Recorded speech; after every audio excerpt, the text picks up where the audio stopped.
में दम। जब संकल्प अटल हो जाए और विकल्प सिर्फ युद्ध का रह जाए तो आप यह समझ लीजिए कि खबर बहुत बड़ी है। और चीन और पाकिस्तान अगर भारत को घेरने की कोशिश कर रहे हैं तो फिर भारत की तैयारी क्या है, ये तो हम आपको दिखाते रहते हैं। लेकिन इन 4 तस्वीरों के जरिए आप देखें कि किस तरह से भारत ने अटल संकल्प लिया है। संकल्प वो जिसमें जल थल नभ तीनों शामिल हैं। संकल्प वो जिसमें मिराज, इसके अलावा इंडियन एयरफोर्स के फाइटर जेट जितने भी हैं, मिराज 2000, मिग 27, मिग 29, राफेल, ये सभी आपको नजर आ रहे हैं। इसके अलावा T-90 की एक ऐसी तैनाती की गई है और टैंकों की एक ऐसी तैनाती की गई है जिसके बारे में ये कहा जा रहा है 1948 के बाद भारत की तरफ से युद्ध की इतनी बड़ी तैयारी की गई है। क्या ये माना जाए युद्ध ही अंतिम विकल्प है? अगर युद्ध अंतिम विकल्प है तो फिर दुनिया के मानचित्र से पाकिस्तान को खत्म होना पड़ेगा और दुनिया के मानचित्र में यह भी पता चल जाएगा कि बीजिंग तक भी भारत का राज हो सकता है। इस खबर के पीछे की कहानी क्या है? इस खबर के पीछे की कहानी है चुशूल में 11 घंटे की बात। चुशूल के 11 घंटे की बात जानते हैं, मैराथन बातचीत हुई है। अगली तस्वीर बदलें और इन तस्वीरों के जरिए आपको पता चलेगा कि कल चुशूल में 11 घंटे की बातचीत हुई है, यानी 12 अक्टूबर 2020 को। इससे पहले 21 सितंबर 2020 14 घंटे की बात हुई, बेनतीजा रही। 6 सितंबर 2020 4 घंटे की बात भारत और चीन के बीच। सैन्य वार्ता 3 सितंबर को भी हुई, 4 घंटे चली लेकिन बात फंसी रही। 2 सितंबर को भी हुई लेकिन 7 घंटे की बात फंसी रही, क्योंकि चीन ये कहता आ रहा है कि पैंगोंग के दक्षिणी छोर से भारत हटे, हम गलवान पैंगोंग से पीछे हट जाएंगे, ये चीन का कहना है। लेकिन भारत ने यह कह दिया है कि नहीं, ये 1962 का भारत नहीं है, क्योंकि चीन को सरहद पर करारा जवाब मिला है। वहीं भारत चीन को युद्ध में पूरी तरह से चित करने के लिए अपनी मिसाइल पावर तेजी से डेवलप कर रहा है। आपको जानकर हैरत होगी, पिछले 3 हफ्ते में भारत ने 6 मिसाइलों का सफल परीक्षण किया है। चीन पाकिस्तान को चेता दिया है कि हमसे टकराना मत, हमसे लोहा बिल्कुल भी मत लेना, क्योंकि 23 सितंबर को पृथ्वी 2 की लॉन्चिंग और इसके अलावा 3 अक्टूबर को शौर्य, 5 अक्टूबर को स्मार्ट, 30 सितंबर को ब्रह्मोस और 9 अक्टूबर को रुद्रम के जरिए हमने बता दिया। लेकिन इन सभी खबरों के बीच आज 40 सेकंड की रिपोर्ट तैयार है, इसे भी तैयार करके आप रखें, क्योंकि ब्रह्मोस जिसकी रेंज है 290 किलोमीटर और 290 से 400 किलोमीटर और भारत ने किया है सफल परीक्षण। पृथ्वी 2 लॉन्च होना है 23 सितंबर को, रेंज है 350 kilometre.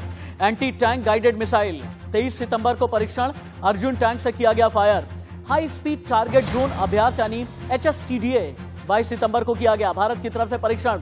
Hypersonic technology demonstrator vehicle 7 सितंबर को फ्लाइट टेस्ट।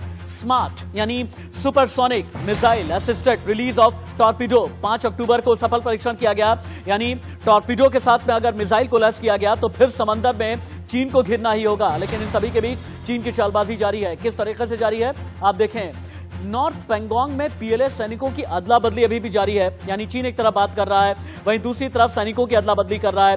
PLA फ्रंटलाइन पर 200 सैनिकों को रोटेट कर रही है। 18,000 फीट ऊंचे फिंगर 4 पर मौसम बहुत खराब है और कमांडर लेवल बातचीत के साथ PLA की धोखेबाजी जारी है। चीन फिंगर एरिया पर कब्जा जमा करके रखना चाहता है और फिंगर एरिया से चीन पीछे हटने को बिल्कुल भी तैयार नहीं है। अगला इंफोग्राफिक चेंज करें, चीन के 9 चेहरे देखें आप। आज चीन के 9 चेहरों के जरिए आप ये जान पाएंगे कि चीन भारत ही नहीं पूरी दुनिया के साथ कितनी धोखेबाजी करता है। चेहरा नंबर 1 विस्तारवादी, हमेशा पड़ोसी देशों की जमीन हड़पने की नीति अपनाता है। चेहरा नंबर 2 अविश्वसनीय, विश्व के मंच पर किया गया वादा हमेशा ही तोड़ा, यानी इस पर भरोसा नहीं किया जा सकता, ये क्रेडिबल नहीं है। चेहरा नंबर 3 इंसानियत का दुश्मन, गलत हरकतों से पूरी दुनिया को परेशान किया। हमने आपको कल ही खुलासा किया था कि किस तरीके से वीगर मुसलमानों के खिलाफ डिटेंशन सेंटर तैयार किया है। चेहरा नंबर 4 दगाबाज, हमेशा कहता कुछ और है करता कुछ और है। चेहरा नंबर 5 षड्यंत्रकारी, कोरोना वायरस से पूरी दुनिया को तबाह किया। 40 सेकंड की रिपोर्ट में चीन के खिलाफ भारत की तैयारी देखें।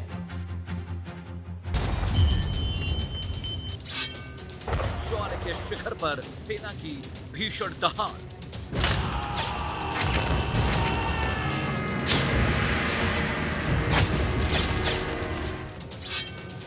17,000 फीट की ऊंचाई पर टैंक तैयार,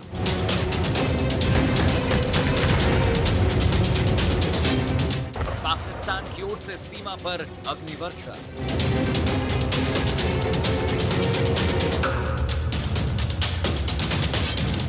चीन और पाकिस्तान से बात करते बीता अरसा, अब बात नहीं सिर्फ रण होगा। सबसे प्रचंड होगा।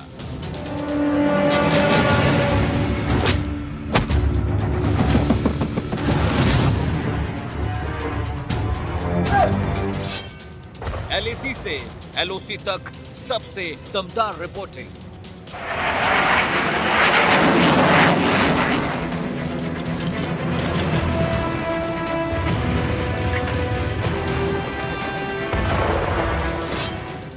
बात नहीं, अब प्रतिघात होगा। अगली ब्रेकिंग न्यूज ये कि चीन की शातिर चाल पर बहुत बड़ा खुलासा हुआ है। भारत को फिंगर 3 और 2 के बीच पहुंचाना चाहता है चीन। भारत को फिंगर 4 से पीछे भेजना चाहता है चीन। भारत की 2 टूक डिस्कलेशन की शुरुआत चीन करे। स्पांगुर से लेकर रिचिनला तक भारत ने चीन को घेर लिया है। एलएसी युद्ध क्षेत्र से इस वक्त की सबसे बड़ी खबर आ रही है और तीनों गेस्ट मेरे साथ में जुड़े। Major Mohammad Ali Shah, wing commander Praful Bakshi, colonel Shivdan मेरे साथ में जुड़े हुए हैं। विंग कमांडर प्रफुल्ल बख्शी, मेरा पहला सवाल आपसे होगा, पिछले लगभग 2 महीने से जब भी आपसे बात होती है आप एक ही बात कहते हैं कि युद्ध होना चाहिए, युद्ध का कोई और विकल्प नहीं है। और अब जब युद्ध की पूरी तैयारी है तो आपको क्या लगता है भारत कितनी बुलंद तैयारी के साथ एलएसी पर है? और सबसे बड़ी बात यह है कि अगर 2 फ्रंट वॉर लड़ना है तो भारत ने यह कह दिया है कि एलएसी से लेकर के एलओसी तक हमारी तैयारी है। और भारत ने अपनी रणनीति बहुत दिमाग से बनाई है और रणनीति में बात भी हो रही है, अगर प्रतिघात करोगे तो फिर इसका भी जवाब दिया जाएगा, यानी अटल संकल्प युद्ध विकल्प। संकल्प अटल है और युद्ध जो है वो हम जरूर करेंगे, पर युद्ध उस समय करते हैं कि जब अपनी स्थिति और जो अपने को समय टाइमिंग बड़ा मजबूत हमारे लिए होता है वो हो गया है। अब हमारा युद्ध है किसी समय हो सकता है, क्योंकि हम एक ऐसी स्थिति में पहुंचे हैं, चाहे आप एलओसी की बात करो, एलएसी की बात करो या कंबाइन।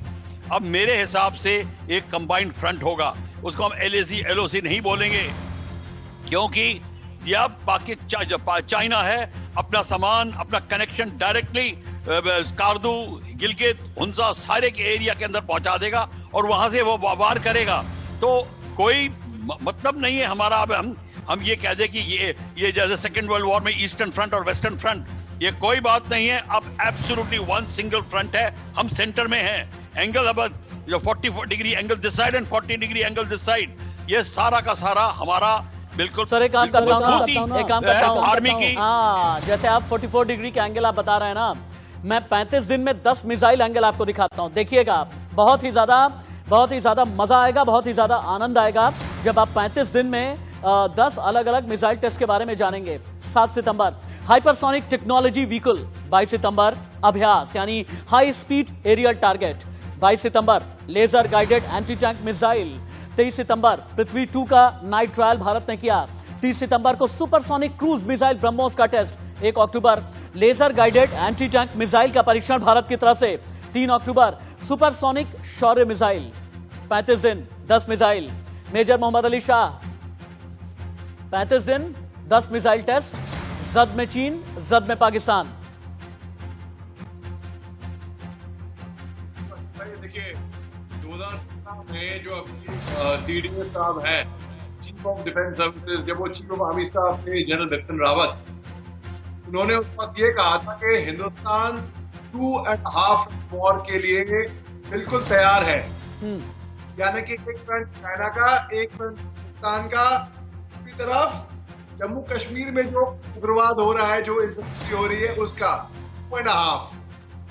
मगर उसके अलावा हमें ये भी गौर करना चाहिए कि हमें नॉर्थ ईस्ट में भी इंसर्जेंसी हो रही है, जैसे कि मणिपुर में हो रही है।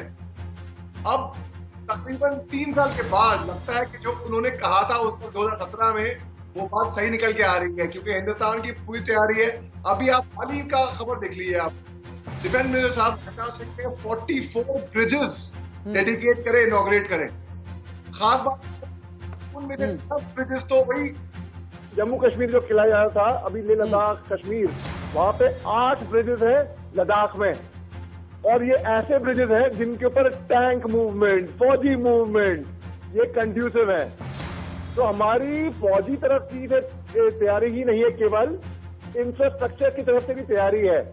उसके अलावा आप देखिए तापमान गिरने वाला है, हमारी T-90 टैंक जो हैं वो जाड़ों में -40 डिग्री टेम्परेचर तक बिल्कुल आराम से बिना कोई दिक्कत के जा सकती हैं। ठीक है, पेट्रोल जम जाता है, ये चल जाता है, लेकिन 3 किस्म का अलग पेट्रोल उसके लिए जिन इस्तेमाल हो 44 रहा है। पुलों की आप बात कर रहे हैं ना, जिन 44 पुलों की आप बात कर रहे हैं, बॉर्डर रोड ऑर्गेनाइजेशन जो कि इंडियन आर्मी का एक वर्टिकल है और उसके जरिए पिछले लगभग 18 सालों में 2 दशकों में क्या काम किया गया है, आगे हम दिखाएंगे। मैं अपनी पीसीआर टीम से गुजारिश करूंगा कि 44 पुलों के जो इन्फोग्राफिक हैं उन्हें तैयार करके रखें। लेकिन अगली एक और बड़ी खबर, चीन की कमर तोड़ने की जोरदार तैयारी कर दी गई है। लद्दाख में 17,000 फीट की ऊंचाई पर टैंक की तैनाती बढ़ा दी गई है। टैंकों को 15,000 से 17,000 फीट की ऊंचाई पर तैनात कर दिया गया है। दुनिया के सबसे ऊंचे युद्ध क्षेत्र में टैंकों की सबसे बड़ी तैनाती। पाकिस्तान के खिलाफ 1948 में 11,000 फीट पर तैनात हुए थे टैंक, लेकिन चीन में दहशत पैदा करने वाली सबसे बड़ी खबर, 15,000 से 17,000 फीट की ऊंचाई पर तैनात किए गए हैं टैंक। इस वक्त की सबसे बड़ी खबर, कर्नल शिवदान, 1948 के बाद दुनिया के सबसे ऊंचे युद्ध क्षेत्र में सबसे ऊंचाई पर टैंकों की तैनाती बढ़ा दी गई है। हमने इससे पहले ये देखा था कि T-90, T-70 को डिप्लॉय किया गया था, गलवान घाटी में भी डिप्लॉय करने की बात की गई थी, लेकिन अब ये तैनाती लगातार बढ़ाई जा रही है। संकेत क्या हैं? देखिए, संकेत ये है कि हमें एक ऐसी दीवार तैयार करनी है बॉर्डर पर जिसको चाइना भेजने की सोच भी ना सके। यहाँ पर 1 मिनट में लूंगा, ये बताना चाहता हूं मैं कि चाइना ने अभी तिब्बत मूल के लोगों को अपने देश में पाकिस्तान की तरह तैयार करना शुरू कर दिया है और इनको ये लद्दाख में इंडक्ट करना चाहता है, जिससे कश्मीर जैसी इंसर्जेंसी, कश्मीर जैसी ट्रबल ये लद्दाख में पैदा करना चाहता है। ये एक आज के हाइब्रिड युद्ध का एक शकल है, जो हाइब्रिड युद्ध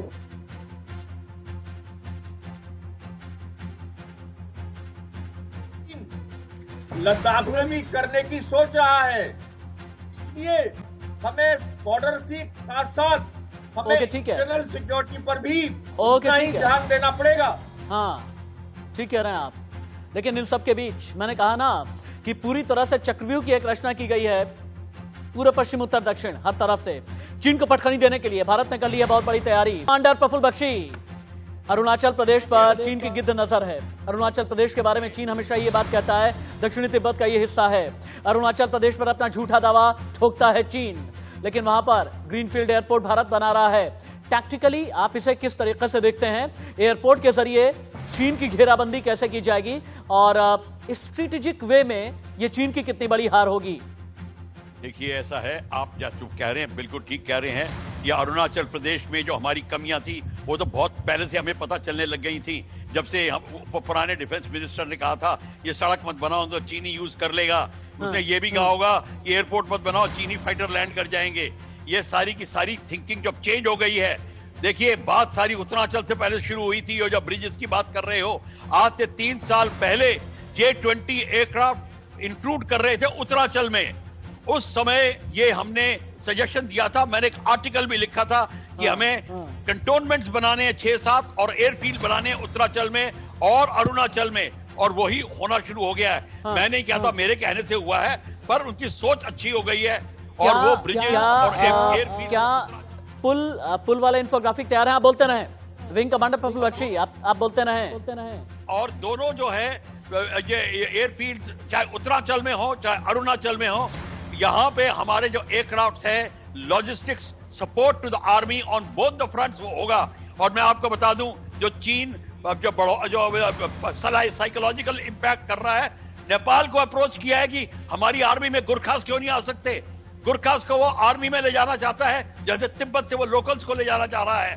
तो चीन का जो है चारों तरफ का जो वार चल रहा है, तो इसीलिए हमने अपने जो structure, socio economic structure of Arunachal and Uttaranchal का मिलिट्री वैल्यू ये होगी कि हमारे कंटोनमेंट्स बढ़ जाएंगे, लॉजिस्टिक्स मूवमेंट्स ऑफ आर्मी बढ़ जाएगी और एक रिपोर्ट दुनिया के सबसे ऊंचे जंगी मैदान से बहुत बड़ी खबर आई है। सेना के इतिहास में पहली बार 17,000 फीट की ऊंचाई पर टैंकों की तैनाती की गई। 1948 के बाद यह पहली बार है जब भारतीय सेना ने इतनी ऊंचाई पर अपनी टैंक इन्फेंट्री को तैनात किया। अपनी तरह का इकलौता कारनामा, दुनिया में इसकी मिसाल कहीं पर भी नहीं मिलती है।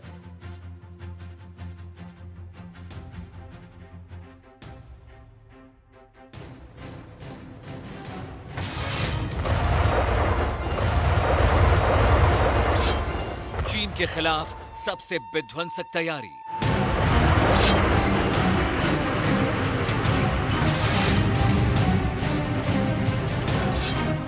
सत्रह 17,000 फीट पर होगा चीन का शिकार।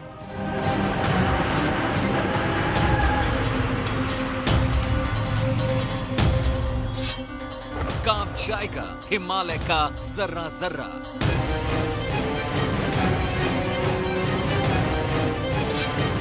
हिंद की सेना करेगी अब आखिरी प्रहार। भारत चीन को आंख से आंख मिलाकर दिखा पा रहा है, आज डटकर तैयार है और तैनात है।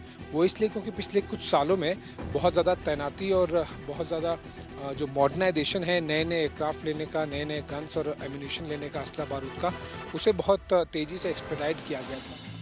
चीन को सबक सिखाने और उसकी कमर तोड़ने के लिए भारतीय सेना ने जंगी इतिहास की सबसे बड़ी तैयारी को अंजाम दिया है। ऐसी तैयारी जिसे देखने के बाद चीन के रोंगटे खड़े हो गए हैं। यानी एलएसी पर चीन अब भारतीय सेना को छेड़ने की हिमाकत नहीं कर सकता है।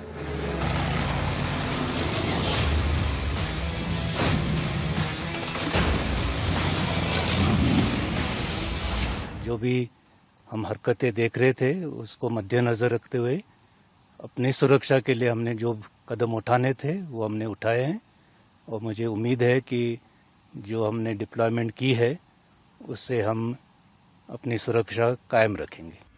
बीते 71 सालों में भारतीय सेना ने पहली बार एलएसी पर 17,000 फीट की ऊंचाई पर T-90 और कम वजन वाले टैंकों की तैनाती की। जिन इलाकों में इन टैंकों को तैनात किया गया है वहां पर इस वक्त तापमान -15 डिग्री सेल्सियस है। भारतीय सेना ने रेजांगला, रेचिनला और मुखपरी पर टैंकों की तैनाती की है। कुछ जगहों पर ये चीनी टैंकों के लगभग आमने सामने है। T-90 टैंकों की गिनती दुनिया के सबसे घातक टैंकों में की जाती है। कम वजन होने की वजह से इसे कहीं भी आसानी से डिप्लॉय किया जा सकता है। ये 1 मिनट में 8 गोले दाग सकता है। इस वजह से चीन और पाकिस्तान इस टैंक से खौफ खाते हैं। 50 से 60 टन वजनी टैंकों को इन पहाड़ियों पर चढ़ाने के लिए आसपास की पहाड़ियों से ट्रैक बनाए गए और इनके जरिए इन टैंकों को यहां तक पहुंचाया गया। चीन की हिमाकत के जवाब में भारतीय सेना ने भी सितंबर में अपने टैंकों को पहाड़ी पर चढ़ाना शुरू कर दिया था। इस समय भारतीय टैंक चीनी टैंकों के सामने हैं, लेकिन ऊंचाई पर होने की वजह से ज्यादा बेहतर पोजीशन में है। इससे पहले जनरल थिमैया ने नवंबर 1948 में लद्दाख पर कब्जा कर रहे पाकिस्तानियों को खदेड़ने के लिए जोजिला पास पर हल्के स्टुअर्ट टैंकों का इस्तेमाल किया था। उस समय भी पूरी दुनिया ताज्जुब में पड़ गई थी, लेकिन तब भी टैंकों को 11,553 फीट की ऊंचाई तक ही ले जाया गया था। टैंकों के अलावा बख्तरबंद गाड़ियों की तैनाती पर पिछले कुछ सालों में भारतीय सेना ने बहुत तैयारी की है। चीन के साथ मई में तनाव शुरू होने के साथ ही भारतीय सेना ने लद्दाख में तैनात टैंकों और बख्तरबंद गाड़ियों की ताकत को न केवल बढ़ाया बल्कि उन्हें आगे के मोर्चे पर लाकर खड़ा भी किया। इनमें सबसे बेहतर T-90 टैंक है। T-90 टैंकों को चिनूक और ग्लोबमास्टर की मदद से एलएसी पर पहुंचाया गया है। T-90 की स्पीड इसे बेहद खतरनाक बनाती है। T-90 टैंक 1 मिनट में 8 गोले दाग सकता है। जैविक और रासायनिक हथियारों से भी मुकाबला कर सकता है। ये 6 किलोमीटर की दूरी तक गोले लॉन्च कर सकता है। इसमें 125 mm की बैरल गन लगी होती है। T-90 टैंक दिन हो या रात हर वक्त दुश्मन पर हमला कर सकता है।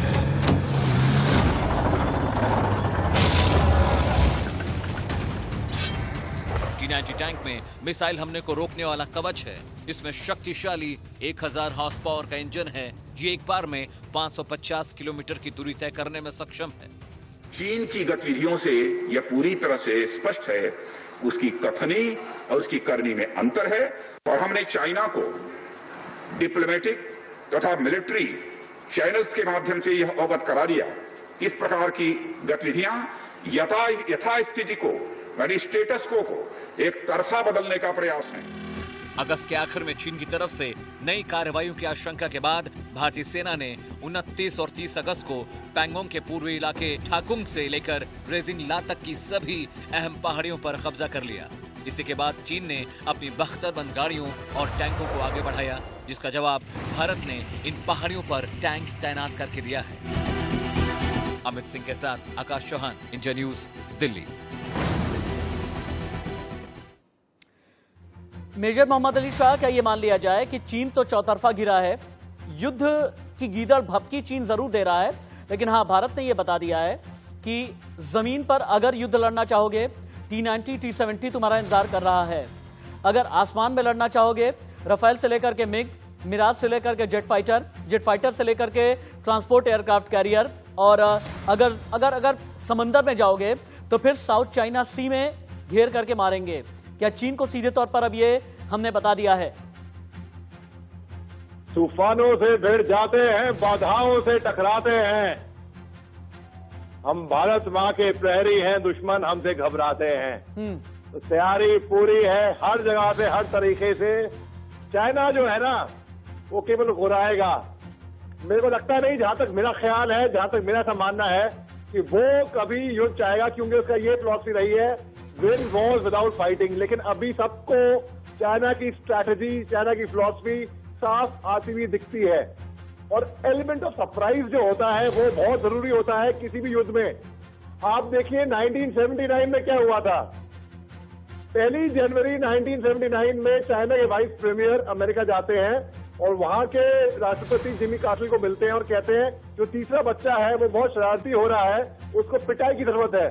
ये वियतनाम की बात कर रहे हैं। मार्च 1979 में चाइनीज ट्रूप्स वियतनाम में घुसती हैं और वियतनाम के जो बॉर्डर गार्ड्स हैं, जैसे कि हिंदुस्तान में, राजस्थान में BSF है, नॉर्थ ईस्ट में असम राइफल्स है, लद्दाख में ITBP है, उस तरीके से वो बॉर्डर गार्ड पैरामिलिट्री पीछे हटने लगते हैं। चाइनीज ट्रूप्स अंदर घुसी रहती हैं।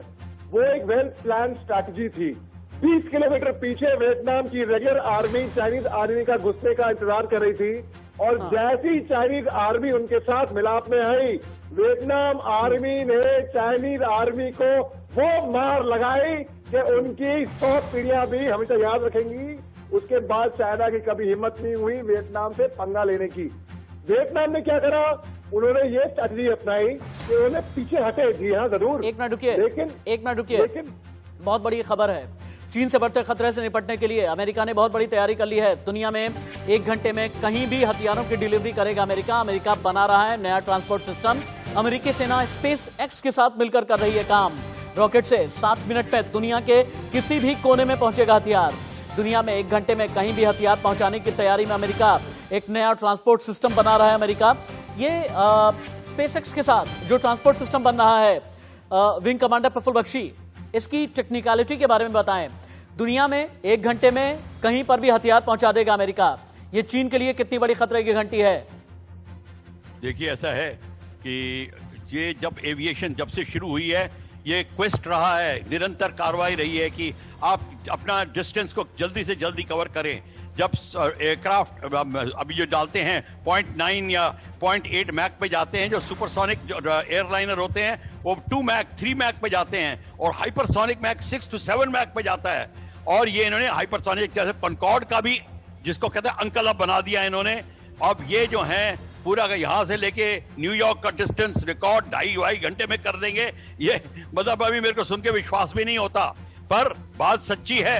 अब आप देखेंगे 1.5 घंटे के अंदर वो कहीं तक अमेरिका से यहां तक सामान पहुंचाना या यात्रियों को पहुंचाना अब एक खेल हो जाएगा। इसीलिए जो अब टाइमिंग जो ऐसे होंगे, आपको अब उसकी फिक्र नहीं करनी पड़ेगी। इसलिए आप अपना प्लानिंग करिए और ऑन द स्पॉट आपको इक्विपमेंट मिलेगा। पर हमको ये अमेरिका की टेक्नोलॉजी हमारे पास भी होनी चाहिए। हम सिर्फ उनकी टेक्नोलॉजी को नहीं वेट करेंगे, पर हमें इतना पता है इस समय चीन जो है वो बौखला जाएगा बहुत बुरी तरीके से, क्योंकि उसको अभी भी डर लगने लग गया है। उनका एयरक्राफ्ट कैरियर अंडमान में घूम रहा है और उनको डर लग रहा है कि उनके ट्रांसपोर्ट एयरक्राफ्ट लेह में लैंड करने लग जाएंगे अलॉन्ग विद टैंक्स। अगर अमेरिकन एयरक्राफ्ट लैंड करेंगे, चीन रोक थोड़ी सकता है, क्योंकि अगर अमेरिका ने युद्ध डिक्लेयर कर दिया साउथ चाइना सी में, उसके बाद में पाकिस्तान तो लड़ाई से बाहर हो जाएगा। हम तो और उसके बाद दिखाने जा रहे हैं सिर्फ अमेरिका ही नहीं, जापान के जरिए भी भारत की रणनीति किस तरह से काम कर गई है और जापान ने चीन के जहाजों को किस तरह से भगाया है। आगे हम वर्ल्ड ब्रेकिंग बख्शी दुनिया से दो बड़ी खबरें आई हैं। क्वाड वाली रणनीति के बाद जापान ने जो अपने क्षेत्र में चीन के जहाज आ रहे थे, जापान ने भगा दिया, कहा कि नहीं, हमारे समुद्री क्षेत्र में तो नहीं आ सकते। क्या ये माना जाए ये कि क्वाड की रणनीति काम कर रही है? भारत ने क्वाड की बैठक में जिस तरीके की रणनीति बनाई थी और ताइवान के साथ अगर दूसरी इतिहास की सबसे बड़ी डील अमेरिका ने की है, ये टैक्टिकली भारत के लिए कितने इंपॉर्टेंट है?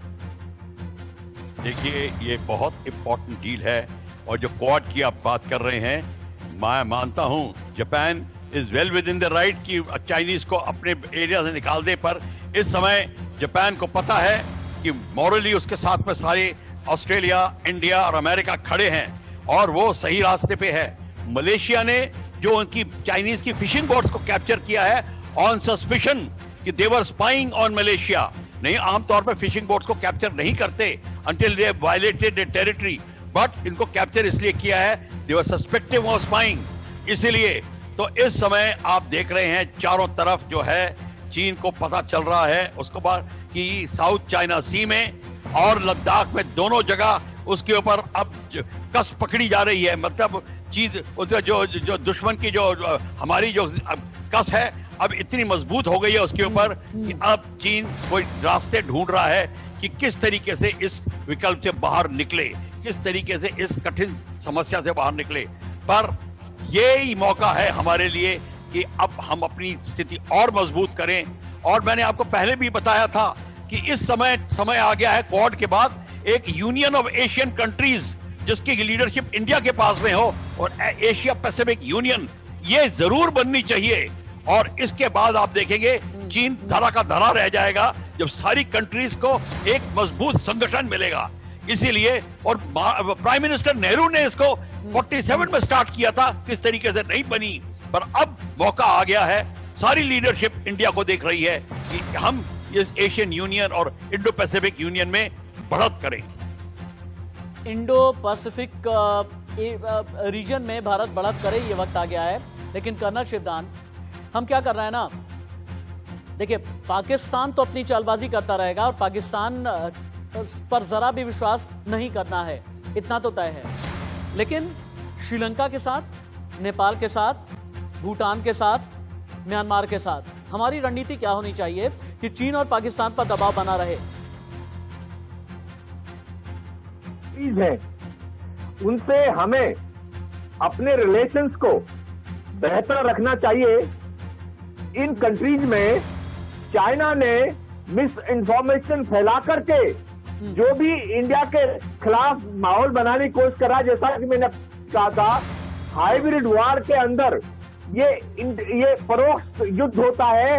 इसमें प्रोपेगेंडा, साइकोलॉजिकल वारफेयर, दूसरे कंट्री के अंदर जाकर के उस दुश्मन कंट्री के खिलाफ माहौल तैयार करना, जैसे कि नेपाल मित्र देश के साथ भारत के रिलेशन खराब कराने में चीन का यही हाइब्रिड या परोक्ष युद्ध काम कर रहा है।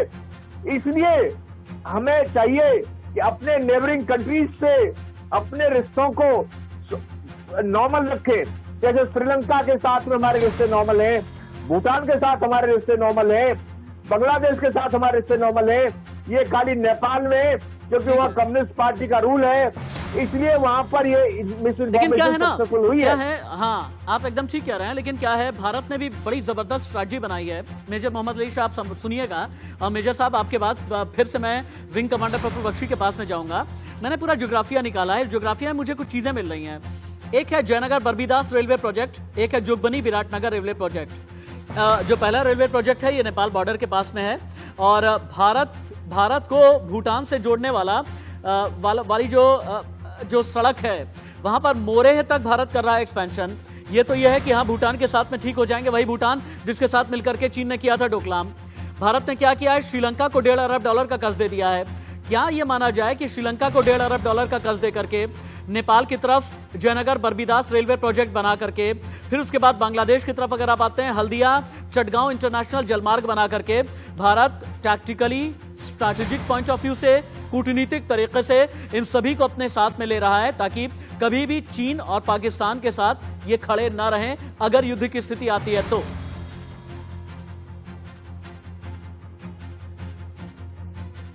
आपने भी पहले ही बतलाया और आपने ही बोला कि पहले जो था कि ये स्ट्रैटेजी थी कि इंडिया चाइना बॉर्डर के आसपास कोई भी इंफ्रास्ट्रक्चर इन्वेस्टमेंट ना करें, सड़कें ना बनाएं, ब्रिजेस ना बनाएं, एयरपोर्ट ना बनाएं। क्यों?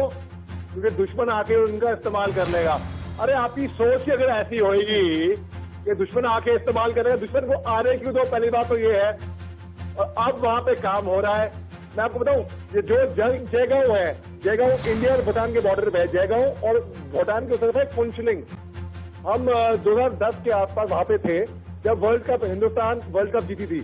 तो इतना फर्क था जलगांव में कि भाई पूरा हिंदुस्तान चीयर कर रहा है और फुनचलिंग सोच रहे हैं भाई क्या ये पटाखे क्यों फोड़ है। एक काम करते हैं, कुछ इन्फोग्राफिक दिखाएं, जो भी हमारे पास में तैयार इन्फोग्राफिक है, जिसके जरिए नहीं, चीन का कातिल चेहरा नहीं, इसके बाद वाले इन्फोग्राफिक, चीन का कातिल चेहरा किस तरह से बेनकाब हुआ था ये तो हमने दिखाया था, लेकिन हिंद का वायुबली कैसे चीन को ये कह रहा है कि हमारी जद में मत आना। और हिंद का जो वायुबली है, इसके 3 कैटेगरीज हैं, फाइटर जेट हैं, ट्रांसपोर्ट एयरक्राफ्ट कैरियर हैं और इसके अलावा हेलीकॉप्टर हैं। ताकत देखिए आप, जब आप फाइटर जेट पर आते हैं ना, भारत के पास है Rafale, Sukhoi 30 MKI, Mirage 2000, MiG-29, MiG-27, MiG-21 Jaguar fighter. इसके अलावा अब आप हेलीकॉप्टर कैटेगरी में आ जाइए, Mi-25, 35, Mi-26, Mi-17 Chetak helicopter, Cheetah helicopter. फिर उसके बाद ट्रांसपोर्ट एयरक्राफ्ट की जो ताकत है ना, Chinook, C-130J, C-17 Globemaster, IL-76, Boeing 737। और इनका हरक्यूलियन टास्क ये होता है कि अगर बहुत वजनदार टैंक भी हैं, T-90 टैंक है, T-70 टैंक है, इन्हें ये अपलिफ्ट करते हैं, यानी एयरलिफ्ट करते हैं और ले जाकर के जहां पर भी ग्राउंड पर चीन, भारत और चीन का बॉर्डर यानी LAC की जिस जगह पर भी इनकी तैनाती करनी होती है, वहां पर माउंटेन रीजन में ले जाकर के रख देते हैं। अगला इन्फोग्राफिक लगाएं। हाँ बिल्कुल, शिखर पर किस तरीके से हिंदुस्तान है और चीन का बड़ा नुकसान होने जा रहा है, ये भी समझिए आप। LAC पर भारतीय सेना 5000 मीटर के ऊपर तैनात है। भारत चीन सेना के बीच 30 मंजिल जितनी ऊंचाई का फासला है और भारत का एक जवान चीन के 9 सैनिकों पर भारी पड़ेगा। विंग कमांडर प्रफुल्ल बख्शी, मुझे एक बात ये बताएं, चीन ये कह रहा है भारत से, जो खबर छन करके आ रही है, 11 घंटे की जो चुशुल में बात हुई है, चीन ने ये कहा कि पैंगोंग के दक्षिणी किनारे से तुम हट जाओ, फिंगर 4 से थोड़े से पीछे हम हट जाते हैं। चीन की ये चालबाजी क्या है? क्या चीन ये चाहता है कि दक्षिणी छोर को पूरी तरीके से खाली कर लें और अगर फिंगर 4 से हटने का हम दावा भी करते हैं, कुछ इंच पीछे हट जाएंगे, लेकिन फिर से वापस हम भारत पर दबाव बना लेंगे?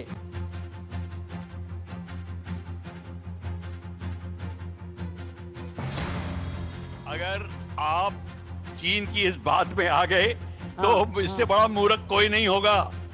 वो तो चीन तो कह रहा है कि आप मुझे सब कुछ दे दो, मेरे को चाहिए, मैं बिल्कुल इजी, मैं वहां खुश हो जाऊंगा।